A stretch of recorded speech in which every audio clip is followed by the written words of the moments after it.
ლტოლოთა და განსახლების მინისტრი შენობებში შეჭრილ დევნილებს დახმარებას პირდება, თუმცა მათგანაც თანამშრომლობას ითხოვს. დავით არახველიძე მოუწოდებს ბაქოს პირველ ნომერში შეჭრილ დევნილებს დღეიდან 7 დღის ვადაში დატოვონ დაკავებული ფართი და მათგან ყველაზე მძიმე მდგომარეობაში მყოფ ოჯახებს დევნილთა სამინისტრო დაეხმარება. ამ დროისათვის დევნილებს სულ 52 ობიექტი აქვთ უკანონოდ დაკავებული. მინისტრი ეჭობს, რომ ამ პროცესების უკან ყოფილი ხელისუფლების კოორდინატორების ქმედებები იკვეთება. დავით არახველიძე აცხადებს, რომ თუ დევნილები უკანონოდ დაკავებულ ტერიტორიას არ დატოვებენ, საქმეში შინაგან საქმეთა სამინისტრო ჩაერთვება. შეწუხებული ვართ დევნილების მძიმე მდგომარეობით.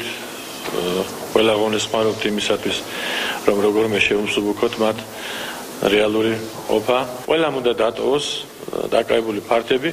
შემდეგ აუცილებლობის მიხედვით სამინისტროს კომისია შეისწავლის საჭიროებებს და მათ შესთავაზებს სამინისტროს ხელთ არსებული რესურსის ფარგლებში სხვა ალტერნატიულ ფართებს. ხოლო მათ, ვისაც არ ეკუთვნით, მოუწევთ დაუბრუნდნენ თავიანთ საცხოვრებელ ფართებს და ჯერ კიდევ ცოტა ხანს გაზლონ და მოითვინონ. ინფორმაცია ორგანიზატორების, გადამყიდველების, ვისაც არ ეკუთვნის იმათ შესახებ გადაცემულია შინაგან საქმეთა სამინისტროს ორგანოებისათვის გამოსაძიებლად. ჩვენ მოქმედი წესის მიხედვით გავაფრთხილეთ, ანუ წერილობითი გაფრთხილება გამოვაკარით ამ ობიექტზე რამდენიმე ადგილზე. სიტყვიერადაც ჩვენი თანამშრომლები ესაუბრენ მათ.